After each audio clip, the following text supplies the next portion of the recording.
championship belt as they put the belt in battle of the Beltway. And you know that Roach has brought his supporters from Capitol Heights to the brightest lights in the sport.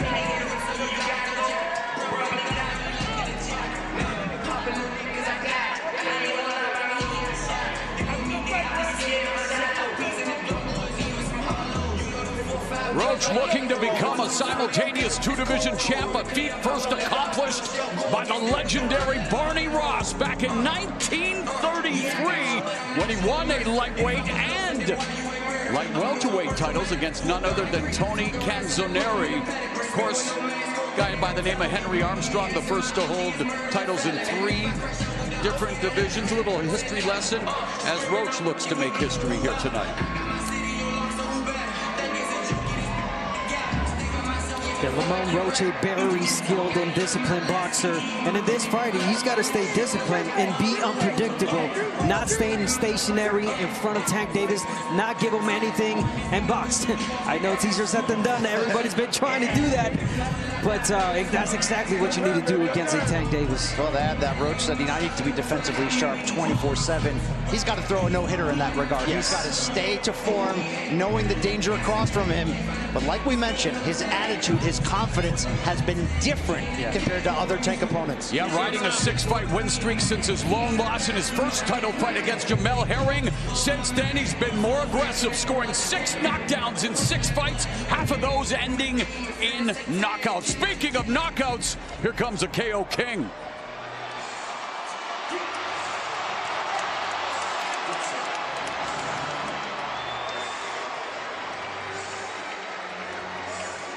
Back out. Let's go.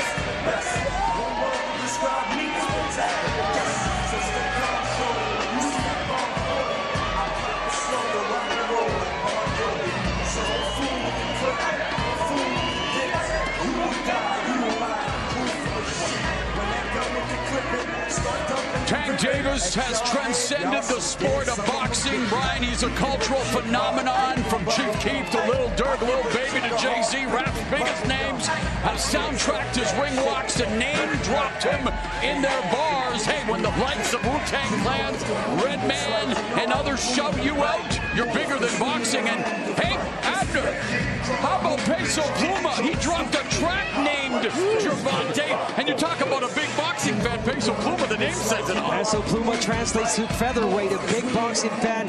He named himself featherweight because he admired Marco Antonio Barrera, obviously Tank Davis, and that's why he named himself Peso Pluma, featherweight. Can you feel the excitement? Can you feel the electricity? This is the biggest star in the United States. He's showing you off right now. And this is why this building is full. And there's no crowd, by the way, like New York boxing crowd. Tank may be from Baltimore, but Barclays Center is his home. 3-0 here. It's where he won his first title at the age of 22. Won another title. Knocked out Rolly Romero.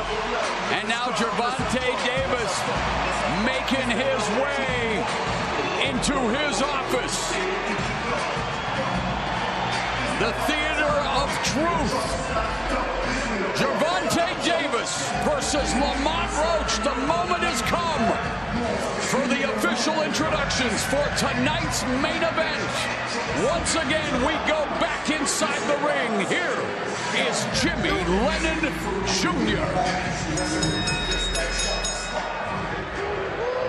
Ladies and gentlemen, we welcome you to Barclays Center here in Brooklyn, New York, as Premier Boxing Champions presents the PBC pay-per-view on Prime featured attraction, brought to you by GTD Promotions and TGB Promotions in association with Pro Box Promotions and sponsored by DraftKings Sportsbook. the crown is yours. This bout is sanctioned by the WBA. President in attendance, Gilberto Jesus Mendoza, along with the New York State Athletic Commission. The executive director is Matthew Delaglio. Introducing our three judges scoring from ringside, from Connecticut, Glenn Feldman, from New York, Eric Marlinski, and from New Jersey, Steve Weisfeld. Introducing our referee in charge, our third man in the ring, Steve Willis. All right, fans, here we go with the main event of the evening. 12 rounds of boxing for the WBA Lightweight Championship of the World. And now, ladies and gentlemen in attendance and boxing fans joining us around the world, live from Barclays Center in Brooklyn, New York, it's prime time!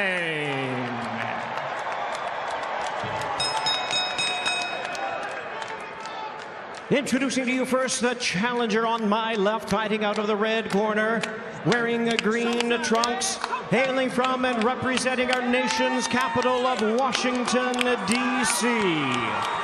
He weighed in at the lightweight limit of 135 pounds.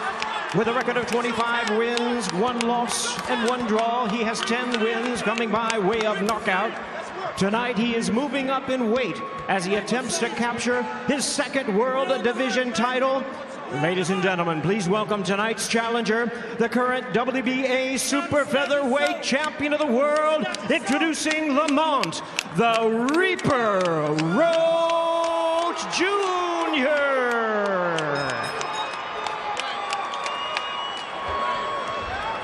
And his opponent across the ring, fighting out of the blue corner, tonight's defending world champion, wearing green camouflage trunks. He is fighting out of and representing his home of Baltimore, Maryland. He weighed in at a trim and ready 133.8 pounds. He is undefeated in his tremendous campaign with a record of 30 wins, no losses, 28 big wins coming by way of knockout. Here is the popular superstar of boxing. Ladies and gentlemen, please welcome the hard-hitting, 5-time, 3-division world champion and the current undefeated, reigning and defending WBA lightweight champion of the world, introducing Gervonta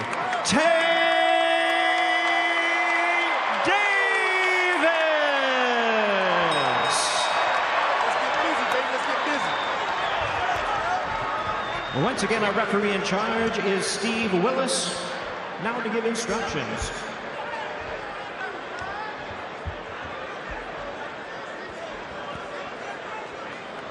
All right, here we go.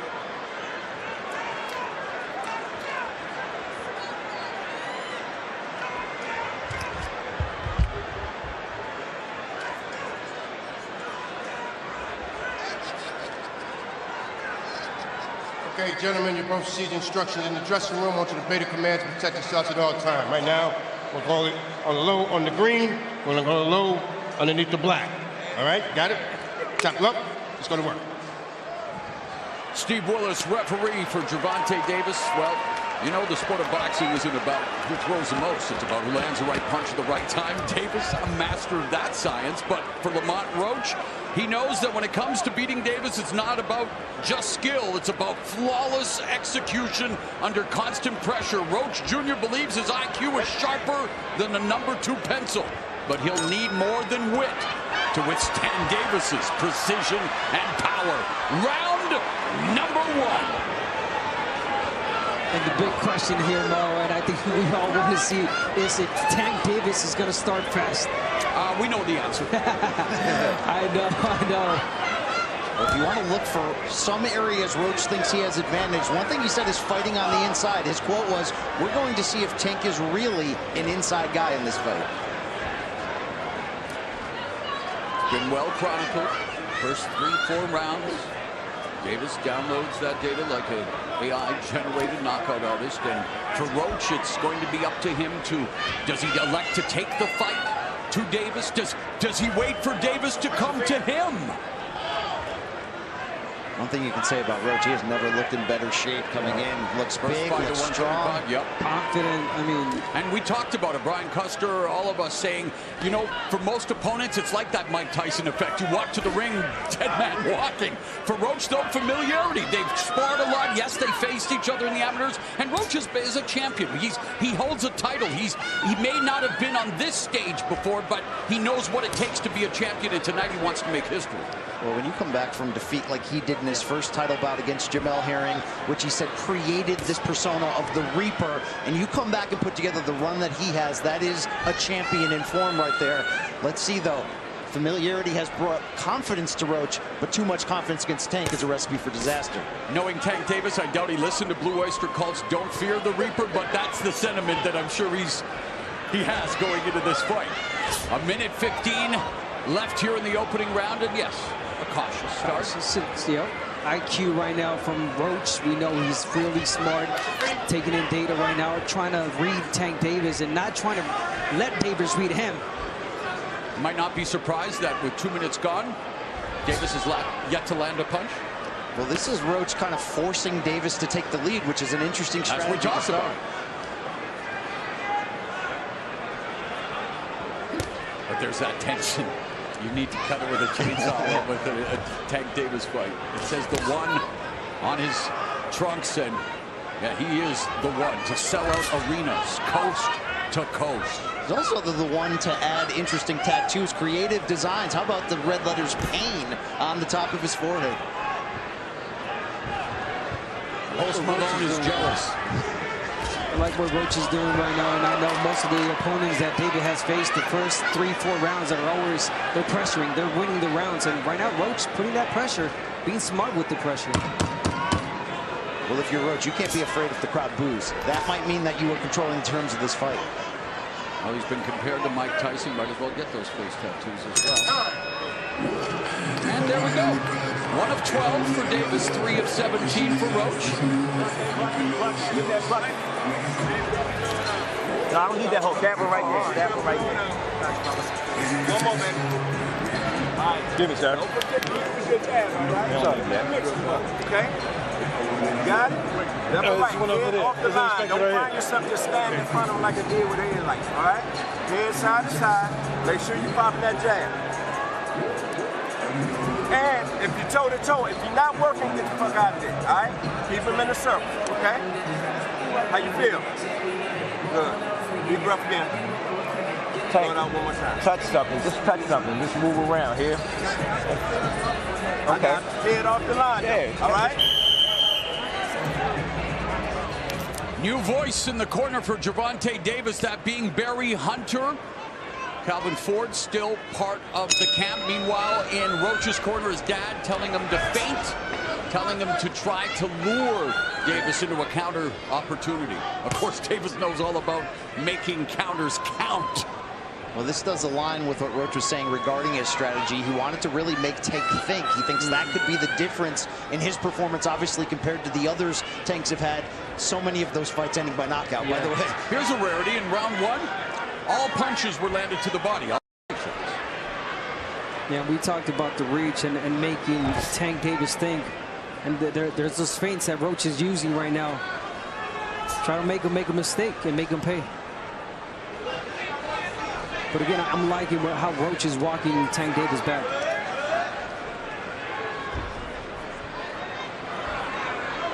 Brian, you and I talked about just this scenario. What happens when no one leads the dance?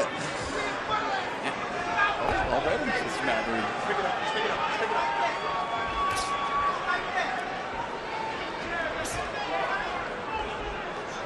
Obviously, this fight can turn at any point. You do wonder if you're Tank, do you want to land something big to set a certain tone and precedent? Well, he's not known to be that guy in the early rounds, but obviously, yes, his power is just that.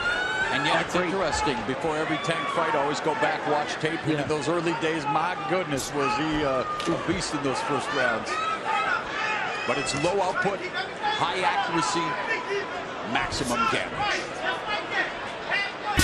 How about those shoes on Tank, by the way? You can put on your makeup in the reflection of that more. Both of them are styling and profiling with their ring fits here tonight. First championship glory.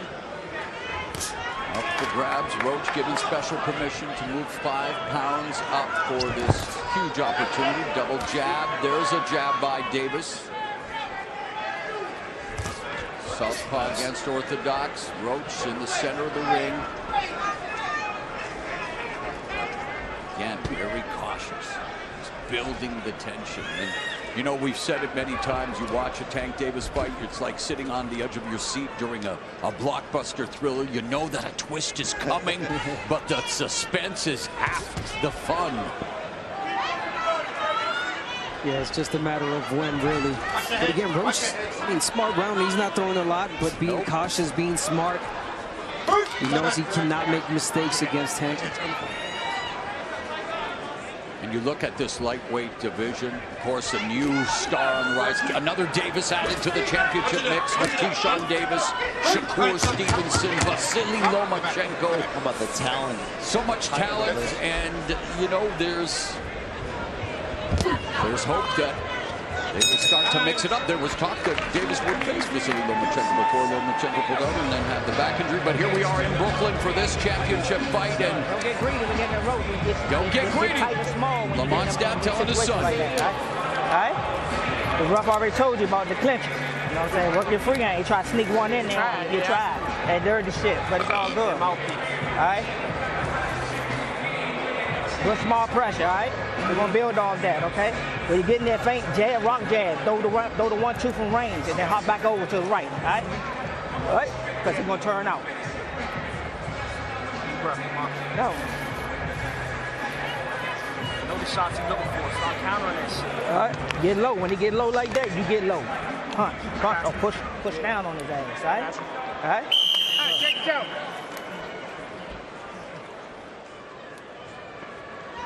Barry Hunter in Davis's corner, letting him know that if nothing else, continue to use your feet, use the footwork.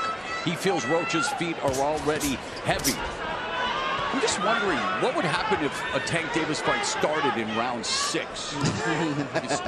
All action all the time. He's not alone in that. Let's talk about some of the great ones. Floyd Mayweather, Canelo Alvarez. And he was mentored by Floyd Mayweather. Yeah, all about that low output, high accuracy. Yeah, but you got to give it to Tank. I mean, yes, we would love for him to start fast and be exciting, but he's a smart fighter. He knows when to go in. He's reading the fighter right now. He's taking in data, and he doesn't want to make a mistake. Constantly setting traps, mentally, physically, and otherwise. Who's going to make the other fighter reach first? Yeah. Do something they don't want to first. Yeah, Tank, I mean, what fighter, but Tank does not like to get hit, and that's why he doesn't start as fast. He's waiting for the right moment.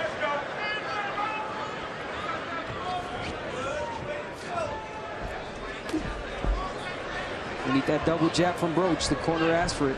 Double jab to close the gap. Just a single jab from Roach and not doing anything with it.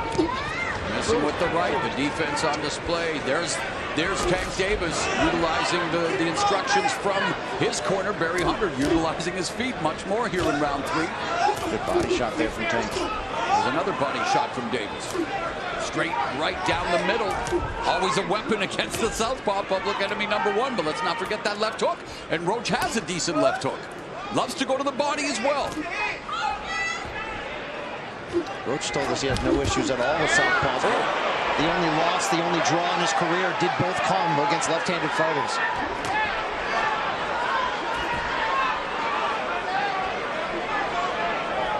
So far, Roach not giving him anything. Lead left hook by Roach in the jab. Nothing there. High guard from Davis. Monitoring the situation. Trying to pick up the tells. Pick up any information that he will use as this fight unfolds. 30 seconds now left in the 3rd. There's a chopping right hand. Good punch from Roach. Yeah, really good right hand from Roach. And you got to start winning rounds. Bagging rounds. That's all you have to do. Take it round by round.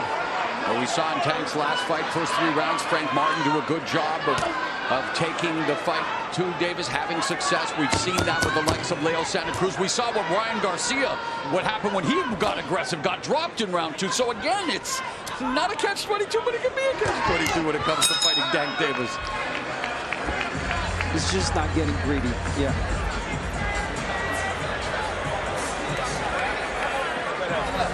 Kick the legs out. Deep breath and blow it out, big boy. Bucket underneath. Deep breath and blow it out.